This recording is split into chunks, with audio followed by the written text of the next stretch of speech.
Ok, nuevo cálculo. Ahora vamos a hablar sobre tiro parabólico. Entonces creemos un nuevo programa para esto. Edit física, unidad 2, tiro parabólico. ¿Sale? Es decir, dos dimensiones o 3D. Entonces, para hacer esto, okay, vamos a agregarlo al doc. Listo. Entonces, CLC, clear, close all.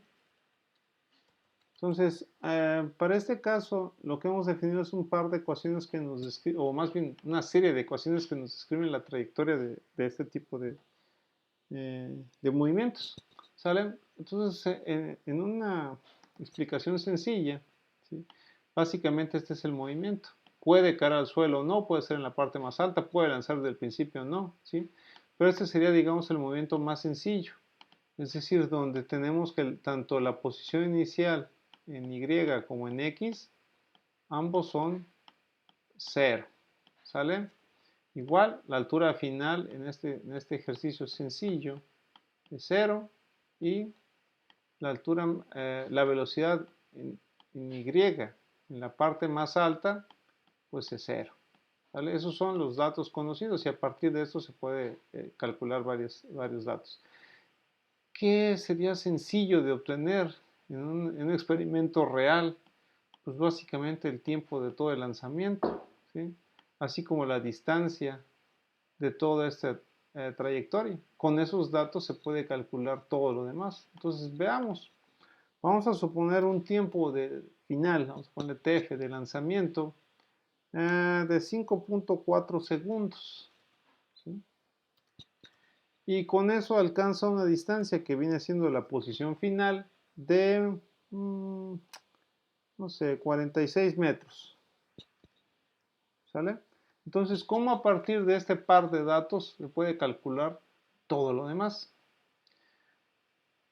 Entonces, tenemos una ecuación que nos dice que la posición final es igual a la posición inicial más la velocidad inicial en x por el tiempo final. Fíjense que de esta ecuación acabamos de suponer que la posición inicial en x es 0. Ya tenemos un dato por ahí. De hecho, de una vez agrego los dos datos que tenemos. La y final también es 0. El otro dato es que la velocidad en y en el punto más alto es 0. ¿Sí? Y la posición final en y pues también es 0. Estos son los datos iniciales de este ejercicio. Entonces, de tal forma que con esta serie de datos yo ya podría encontrar cuál es la velocidad inicial en x. Entonces, ya sabemos que para resolver eso, la forma más fácil es con un double, que es para que tengamos el dato en decimales, y con un solve para que me resuelva la ecuación sin necesidad de que yo tenga que hacer ningún despeje. ¿Sí? Solamente tengo que declarar la variable de interés, que en este caso es b inicial en x.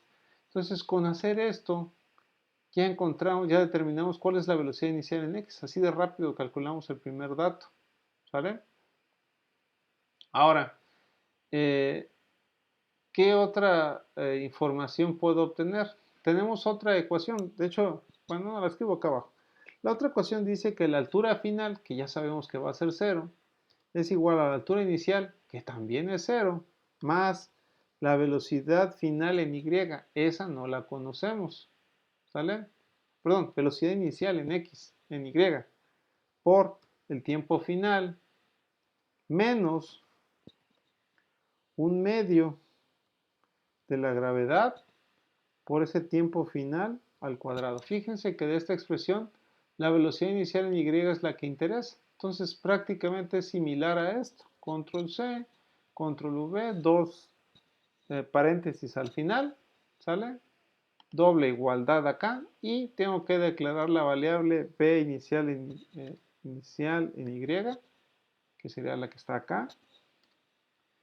Y con esta otra ecuación, perdón, aquí me faltó declarar también la gravedad. Acuérdense, la gravedad es 9.81 para ser un poco más precisos. Y poniendo las unidades sabemos que es metros por segundo al cuadrado. Entonces resuelvo. Y ya encontramos la velocidad inicial en Y. Ya tengo las dos componentes de velocidad. Quiere decir que ya puedo calcular la magnitud de la velocidad, que no es otra cosa más que la raíz cuadrada de la componente en X al cuadrado más la componente en Y al cuadrado. De esta manera determino que la magnitud de la velocidad es 27.82 metros y el ángulo de lanzamiento, la forma más sencilla es el arcotangente de la velocidad inicial en Y entre la velocidad inicial en X. De tal forma que lo que tenemos que se lanzó con 72 grados este tipo de trayectoria. Entonces, miren cuántos, ya encontré 4 datos así de rápido. Igual que los ejercicios anteriores, yo puedo encontrar el tiempo que tarda en alcanzar el punto más alto. ¿Sí? De hecho, en este caso sería la mitad de esto, pero queriendo hacer el cálculo, básicamente es la velocidad inicial en Y entre la gravedad. Nos debería dar la mitad de 5.4, veamos, 2.7, muy bien. Entonces, ¿y cuál es la altura máxima en ese punto? ¿Sí? Para eso recurro inclusive a esta ecuación. ¿Listo? Entonces, acá, este TF vendría siendo el tiempo en alcanzar el punto más alto. ¿Sale? De tal forma que ahora sé que alcanzó una altura máxima de 35 metros este lanzamiento. ¿Sí? Entonces fueron 46 metros de distancia a una altura máxima de 35 metros. Más información de la trayectoria. ¿Qué más puedo obtener? Bueno, las componentes de velocidad final, pero básicamente serían las mismas que las iniciales. Entonces, quizás lo ideal ahora sería crear una gráfica de X, Y, ¿sí?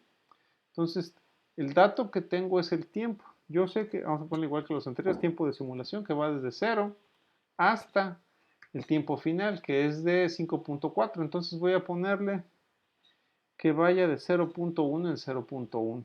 Y aquí lo que voy a expresar son las dos ecuaciones de interés. La de posición en X, que es esta. Vamos a copiarla. Solo que aquí sin doble igualdad. Y la posición en Y. Copio toda esta ecuación.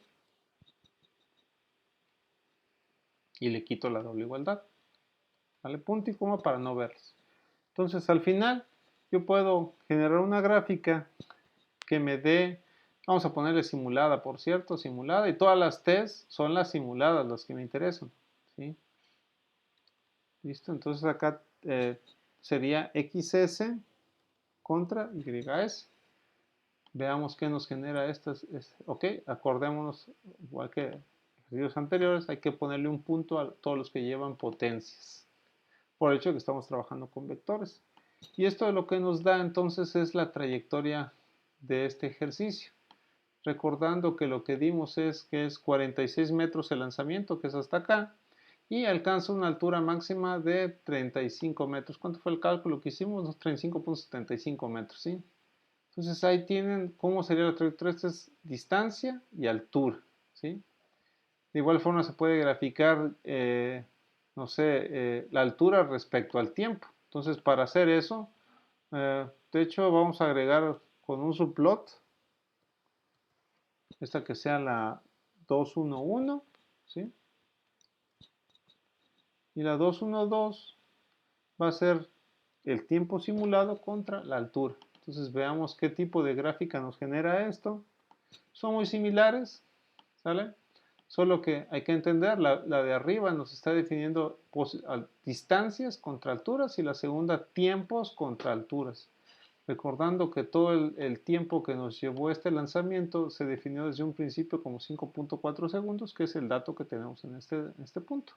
Entonces, fíjense, tenemos las trayectorias de este lanzamiento y su solución a través de MATLAB. Nuevamente, cualquier duda que tengan o cualquier pregunta, agréguenlo en comentarios del video y pues con gusto lo respondemos. ¿Sí? Sin más, aquí dejamos este tercer tema que es tiro parabólico.